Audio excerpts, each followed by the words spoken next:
화곡동 하면 전세 사기 지역으로 낙인이 찍혀버렸기 때문에 기존에 잘 살던 분들도 나가겠다, 이렇게 계약을 해지하는 판이라고 인근 중개사 대표께서 하소연을 합니다.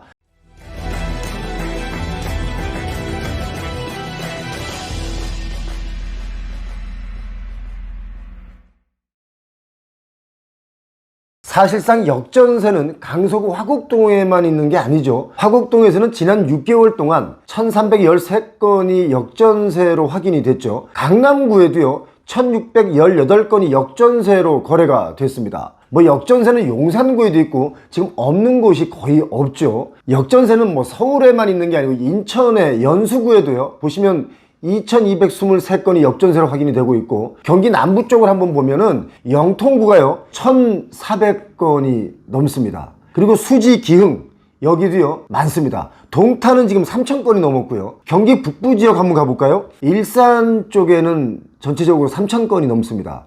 김포도 1500건 정도가 되고요. 역전세 상황을 지도로 제가 지금 보여드렸는데, 역전세와 전세 사기는 엄연히 다르지만 전세 사기에 대한 경계심이 커지면서 특히 2030 세대들의 신축 빌라 거주 비중이 높은, 그리고 뉴스에 많이 나왔던 서울 강서구 화곡동 지역이 주택 거래가요 이런 이유 때문에 사실상 올 스톱 상태가 됐습니다. 아파트는 좀 거래가 되는데 빌라나 다세대, 특히 신축 빌라는 아예 거래가 끊겼다고 봐야 될 정도입니다. 20년, 21년 당시에 단독주택을 사서 빌라를 지었던 분들 피가 마르고 있겠죠. 서울시 서울부동산정보광장을 보면 지난 4월에 서울 강서구의 다세대 연립주택 전월세 거래 건수가 457건입니다. 이게 계약 기준일인데요. 작년 22년 4월에는 1010건이었으니까 그것에 비교하면 거래량이 절반 밑으로 아주 완전히 줄어들었죠. 불안한 그 빌라 기피 심리가 아주 바닥에 깔려 있습니다. 정상적인 매물마저도 전혀 소화가 안 되고 있는 상황입니다. 그러니까 세입자를 찾기 어렵다 보니까 임대인, 손님 완전히 끊겨버렸잖아요. 그러니까 사실상 영업이 어려워진 중개소들이 2차 피해가 커지고 있습니다. 그리고 전세 사기에 중개소에 공인중개사가 끼었다, 이런 뉴스가 많이 나면서 그야말로 선량한 중개사분들, 공인중개사분들, 이분들마저도 의심하는 눈초리가 생겼습니다. 이게 바로 또 2차적인 피해일 수 있죠. 한두 명의 사기꾼이 우리 사회를 대변할 수는 없습니다.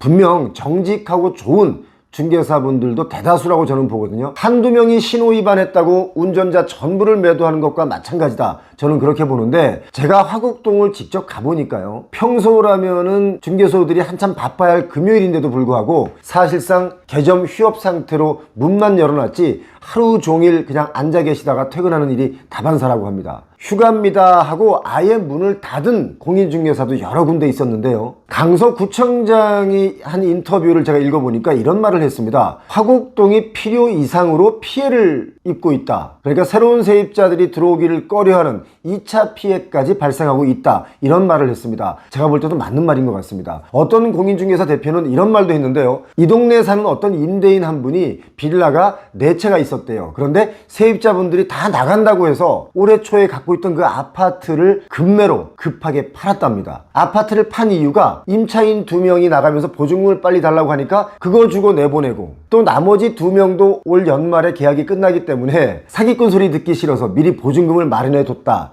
그런 이유입니다. 전세 보증금을 돌려주지 않으면 그냥 갑자기 사기꾼이 될 수 있는 그 불안감이라는 게 있는 거죠. 화곡동 지역은요, 작년에 한참 그 빌라왕이라는 사람이 사망할 때 아주 시끄러웠죠. 그때 손님이 끊겼다가 올 초에는 또 잠시 좀 괜찮았는데 인천 미추홀구에서 전세 사기가 터지면서 덩달아서 다시 또 거래가 끊겼다, 이겁니다. 또 어떤 공인중개사님은 한 달 동안 휴가입니다 이렇게 붙여놨길래 왜 그런가 알아봤더니 최근에 그 경기도 구리에서 터진 전세 사기 매물을 공동중개한 게 확인이 됐기 때문에 경찰 조사받으러 간 뒤에 그 충격으로 아예 문을 안 열고 있는 곳도 있었습니다. 지금 이런 곳이 비단 화곡동 쪽의 분위기만은 아닐 겁니다. 서울 강남의 경우도 집주인들이 대출을 미리 받아놓거나 또는 대출이 안 되면 보유하고 있던 아파트를 파는 경우가 속속 생겨나고 있습니다. 강남의 경우는 오피스텔의 전세도 많이 있죠. 그래서 오피스텔 가격을 좀 다운해서 팔려고 내놔도 안 팔립니다. 그렇기 때문에 아마 강남에서 오피스텔발 역전세도 조만간에 불을 보듯 뻔해집니다. 자, 화곡동 전세 거래 시장이 이렇게 특별히 위축된 것은 화곡동 빌라왕 사고의 여파가 아직 남아있는 데다가 2030 세대 거주 비중이 높은 지역이기 때문이라고 저는 봅니다. 2030 비중이 왜 화곡동 쪽이 좀 높을까요? 그 이유는 바로 이겁니다. 화곡동이요, 서울 서부권 쪽에서는 살기 편리한 곳에 속합니다. 지하철 5호선 화곡역 있죠? 그리고 2호선 5호선 까치산역을 끼고 있기 때문에 출퇴근하기에 편리한 역세권이지 않습니까? 그리고 먹을 곳도 많은 그 상권도 아주 잘 갖춰져 있거든요. 그리고 중요한 것은 바로 옆에 그 양천구 신월동, 목동 이런 지역에 비해서 저렴하면서도 신축 빌라가 좀 몰려있기 때문에 뭐 깨끗한 집에 살기 원하는 청년 세대들의 그 관심을 많이 받았다, 이렇게 볼 수 있겠죠. 청년주택이라는 것에 한번 여러분 가보셨습니까? 너무 좁아서 불편합니다, 사실 청년들이. 청년주택보다는 그래도 약간 넓으니까 빌라를 선택했겠죠. 실제 행정안전부 주민등록 인구 통계를 보면요, 강서구 화곡동에 거주 중인 인구가 한 17만 명이 살짝 넘어요. 그 중에 2030 세대가 6만 5천 명이 조금 넘습니다. 전체 인구, 화곡동 전체 인구 중에 38%가 청년 세대예요.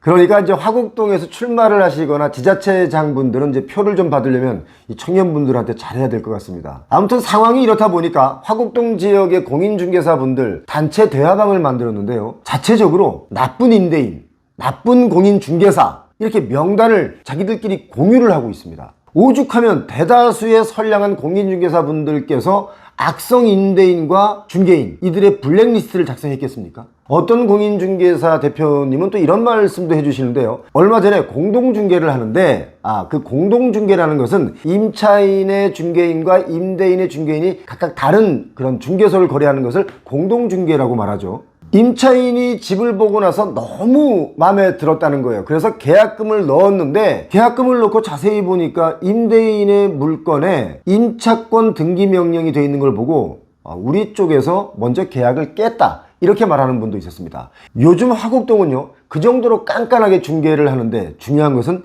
손님이 없습니다. 미꾸라지 한 마리가 전체 우물을 흙탕물을 만들듯이 전세 사기꾼 한두 마리, 아니 한두 명이 시장 분위기를 완전히 망쳐버렸습니다. 부동산 시장이 신뢰를 좀 빨리 회복해서 안정이 됐으면 참 좋겠다는 생각을 합니다.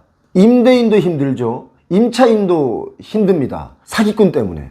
높이 뛴 가격에 어쩔 줄 모르고 포기하게 만든 사업을 가장한 부동산 개발 사기꾼들, 답답합니다.